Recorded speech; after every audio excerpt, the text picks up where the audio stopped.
अस्सलाम वालेकुम and good evening friends. सबसे पहले एक बहुत ही मुख्तसर सी कहानी एक आदमी का मामूल यह था कि वो हमेशा खुदा ताला पर भरोसा और तवक्कल किया करता था। कोई भी नुकसान हो जाए, ऊंच नीच हो जाए, उसने हमेशा यही कहना कि इसमें अल्लाह ताला की बेहतरी होगी, अल्लाह ताला की रज़ा होगी। ठीक है, कभी उसका कोई नुकसान हो गया है, बिजनेस में नुकसान हो गया है, चोरी हो गई है, घाटा पड़ गया है, किसी भी किस्म का उसका कोई चीज़ हो नहीं, उसने कहना कोई मसला नहीं, इसमें भी अल्लाह ताला की बेहतरी होगी, अल्लाह ताला बेहतर करेगा, अल्लाह ताला की रज़ा होगी। एक इसके साथ ऐसा वाक़या पेश आया कि वह कहीं समंदर में सफ़र कर रहा था बहरी जहाज़ में, कि उसमें उसको हादसा पेश आ गया और वो एक ऐसी जगह पर, एक ऐसे किनारे पर चला गया जहाँ पे कोई भी इंसान नहीं था। वो वहाँ पे अकेला रहना उसने शुरू कर दिया। उसने दिल में यही सोचा कि इसमें भी अल्लाह ताला की बेहतरी होगी। ठीक है, और हुआ ये कि उसने वहाँ पे एक छोटी सी झोंपड़ी बना ली और वहाँ पे उसने देखा कि फल दरख्त वगैरह लगे हुए हैं, उसमें फल वगैरह भी लगे हुए हैं। उसने वहाँ से तोड़ के खाना शुरू कर दिया और ज़िंदगी गुजारना शुरू कर दी।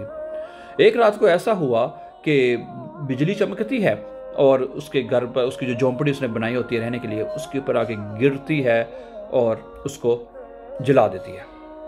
अब उसके दिल में थोड़ी सी यार आई कि यार ये क्या हो रहा है मेरे साथ। उसको खुदा ताला की ज़ात पे थोड़ा सा शक होना हुआ, थोड़ा सा। उसने कहा कि ये तो मतलब कि कोई नहीं कि मुझे मुसीबत में डाल दिया, और मतलब कि उसका खुदा ताला ईमान तो सब डोलने लगा ना।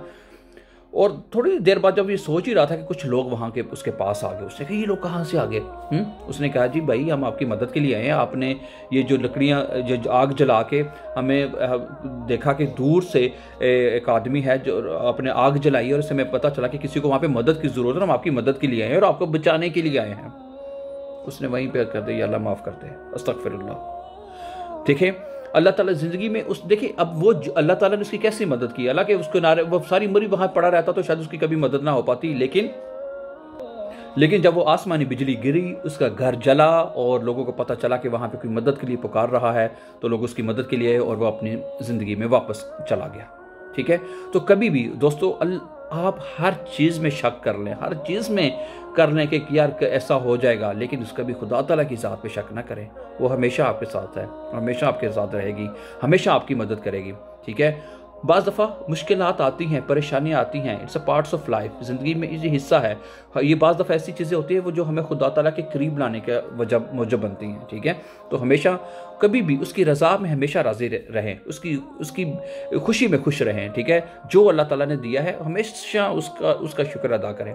ये जो ज़िंदगी है ये तो आर्जी है ना, ये तो एक इम्तिहान है। ठीक है, तो जिस तरह एक स्टेज के ऊपर लोग आके एक अपना रोल अदा करते हैं, ये लाइफ इज़ अ स्टेज, यहाँ पे हर एक ने एक अपना रोल अदा करना है, और इसका जो भी आपका यहाँ पे होगा, इसका फिर आगे जाके अल्लाह ताला की बारगाह में हमें इसका इनाम मिलेगा इंशाल्लाह। कोशिश करें हमेशा अच्छी ज़िंदगी गुजारें, लोगों से प्यार मोहब्बत के साथ पेश आएँ और हमेशा उसकी ज़ात के हमेशा शुक्रगुजार रहें। Thank you very much for watching. Before going please don't forget to subscribe. Have a nice time and take care.